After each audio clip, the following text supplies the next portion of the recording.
Chacun conclut que c'était un supplice qui m'était envoyé par les justes dieux. Ulysse, qui m'avait engagé dans cette guerre, fut le premier à m'abandonner. J'ai reconnu depuis qu'il l'avait fait parce qu'il préférait l'intérêt commun de la Grèce et la victoire à toutes les raisons d'amitié et de bienséance particulières. Il est vrai que les Grecs, en partant, me laissèrent quelques provisions, mais elles ne durèrent pas. J'allumai du feu avec des cailloux, cette vie tout affreuse qu'elle m'eût paru douce, loin des hommes ingrats et trompeurs, si la douleur ne m'eût accablée et si je n'eusse sans cesse repassé dans mon esprit ma triste aventure. Quoi, disais-je, tirer un homme de sa patrie comme le seul homme qui puisse venger la Grèce et puis l'abandonner dans cette île déserte pendant son sommeil? Aussitôt je lui dis: ô mon fils, je te conjure, par les mains de ton père, par ta mère, par tout ce que tu as de plus cher sur la terre, de ne me laisser. Et Ulysse arrive. Ça pourrait nous rappeler le mythe de la caverne de Platon. Mais bien, pour me persuader, jugea enfin que le meilleur était de me rendre mes armes. Il fit signe à Néoptolème, qui me les rendit aussitôt. Alors je lui dis: pour Ulysse, il paraissait aussi tranquille contre mes flèches que contre mes injures, et je me sentis touchée par cette intrépidité et de cette patience. J'eus honte d'avoir voulu, dans ce premier transport, me servir de mes armes pour tuer celui qui me les avait fait rendre. Mais comme mon ressentiment n'était pas encore apaisé, j'étais inconsolable de devoir mes armes à un homme que je haïssais tant. Ainsi nous partîmes. Nous arrivâmes au siège de Troie. Machaon et Podalire, par la divine science de leur père Esculape, me guérirent, ou du moins me mirent dans l'état où vous me voyez. Je ne souffre plus. J'ai retrouvé toute ma vigueur, mais je suis un peu boiteux. Je fis tomber Paris comme un timide fan de biche qu'un chasseur perce de ses traits. Bientôt, Ilion fut réduite en cendres. Cette colonie qui était venue fonder Tarente était composée de jeunes hommes, nés pendant le siège de Troie. Ils allèrent tous deux défendre leur cause dans l'assemblée des rois alliés. Commence à se ranimer. À mesure qu'il se ranime, Hippias se trouble. Il sent je ne sais quoi de divin qui l'étonne et qui l'accable. Par là, son cœur était impénétrable et inaccessible. Ses meilleurs amis même ne savaient que ce qu'ils croyaient utile, celui qui serait le plus agréable. Il était plaisant, railleur contre les faibles, complaisant par ceux qu'il craignait, habile pour assaisonner une louange délicate, qui fut bien reçu des hommes les plus modestes. Il était grave avec les graves, enjoué avec ceux qui étaient d'une humeur enjouée. Il ne lui coûtait rien de prendre toutes sortes de formes. Adraste était derrière la montagne, et on comptait qu'il ne pouvait passer, sans dire avant qu'on ait pu le reconnaître. Il tombe sur les alliés qui ne se défient de rien, et il les trouve dans un camp tout ouvert, sans ordre, sans chef, les alliés enveloppés dans les flammes de l'embrasement. Cette surprise les trouble. Ils tombent sous la main de Télémaque, ses corps encore vivants, et dévoués à une longue et cruelle mort.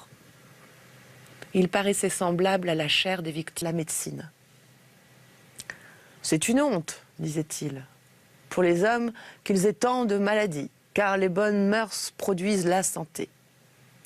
Leur intempérance, disait-il. Il renvoyait à la sage Minerve toute la gloire qu'on lui donnait et qu'il ne croyait pas mériter. C'est vous, disait-il, ô grande déesse, qui m'avez donné mentor pour m'instruire et pour corriger mon mauvais naturel. C'est vous qui me donnez la sagesse de profiter de mes fautes pour me défier de moi-même. » Il ne savait que croire. Il ne reconnaissait plus en lui le même homme. Ce qui les surprit davantage fut le soin qu'il prit des funérailles d'Hippias. Il alla lui-même retirer son corps sanglant et défiguré de l'endroit où il était caché sous un morceau de corps mort.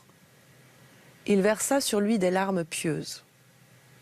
Il dit, épaule, ses longs cheveux noirs, plus beaux que ceux d'Atis, ou de Ganymède et qui allait être réduit en cendres.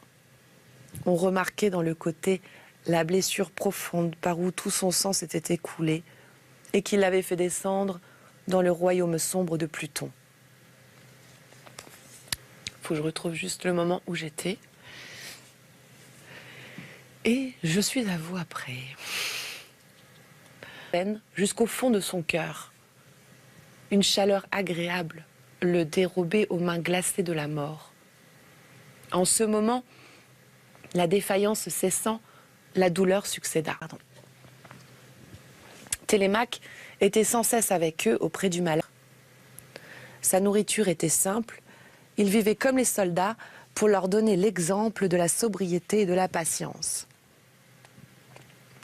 L'armée ayant peu de vivres dans ce campement, il jugea à propos d'arrêter les murmures des soldats en souffrant lui-même, volontairement, les mêmes incommodités qu'eux.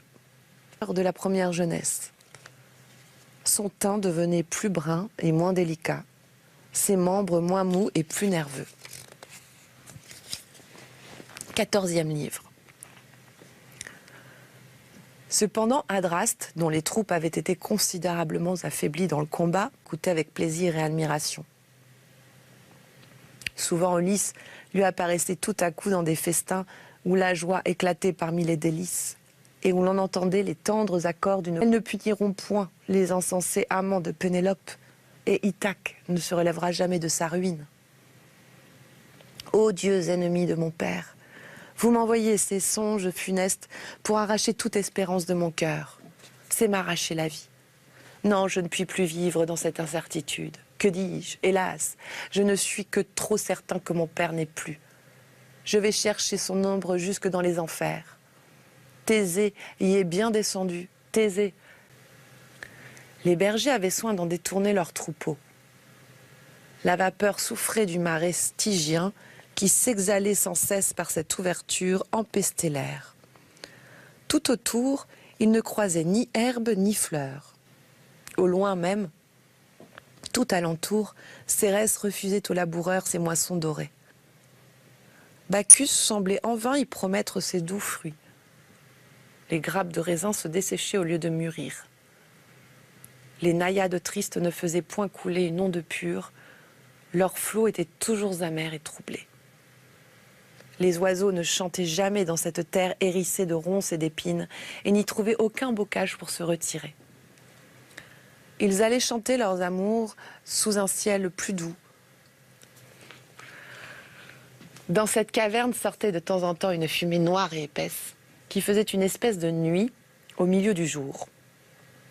Les peuples voisins redoublaient avec leurs sacrifices pour apaiser les divinités infernales, mais souvent les hommes, à la fleur de leur âge et dès leur plus tendre jeunesse, étaient les seules victimes de ces divinités cruelles et qui prenaient plaisir à immoler par une funeste contagion. C'est là que Télémaque résout du camp pendant la nuit. Il marche à la clarté de la lune et il invoque cette puissante divinité qui étend dans le ciel le brillant astre de la nuit et sur la terre la... Hâte-toi d'aller où les destins t'appellent. Va par ce chemin sombre au palais de Pluton où tu trouveras sur son trône. Il te permettra d'entrer dans des lieux dont il m'est défendu de te découvrir le secret. Aussitôt, Télémaque s'avance sur ses grands pas. Il voit de tous côtés voltiger des ombres, plus nombreuses que les grains de sable qui couvrent les rivages de la mer, et dans l'agitation de cette multitude infinie, il est saisi d'une horreur divine. Observant le profond silence de ces vastes lieux, ses cheveux se dressent sur sa tête quand il aborde le noir séjour de l'impitoyable Pluton.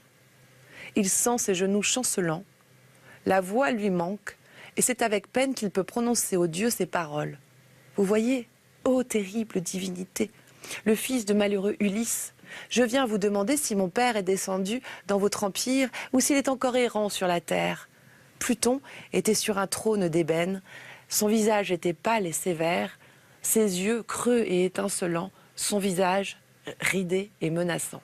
Se divine je ne sais quoi de cruel et de dur de son époux. Au pied du trône était la mort, pâle. les hommes, ne jugeant des vices et des vertus que par ce qui les choque ou les accommode, sont aveugles. Et sur le bien et sur le mal. Ici, une lumière divine renverse tous les jugements superficiels. Elle condamne souvent ceux qu'ils admirent et justifie ceux qu'ils condamnent. À ces mots, ce philosophe, comme frappé d'un coup de foudre, ne pouvait se supporter soi-même. La complaisance qu'il avait eue autrefois à contempler sa modération, son courage, ses inclinations voient, et ne peut cesser de se voir. Il voit la vanité des jugements des hommes auxquels il a voulu plaire dans toutes ses actions. Une lumière importune le poursuit partout. Partout, les rayons perçants de la vérité vont venger la vérité qu'il a négligé de suivre. Tout ce qu'il a aimé lui devient odieux, comme étant la source de ces mots qui ne peuvent jamais finir. La vérité. Leur inclination pour les hommes lâches et flatteurs, leur inapplication, leur mollesse, leur indolence, leur défiance déplacée, leur faste et leur excessive magnificence fondée sur la ruine des peuples, leur ambition pour acheter un peu de vaine gloire par le sang de leurs citoyens, enfin, leur cruauté. On voyait plusieurs de ces rois sévèrement punis, non pour les maux qu'ils avaient faits, mais pour les biens qu'ils auraient dû faire.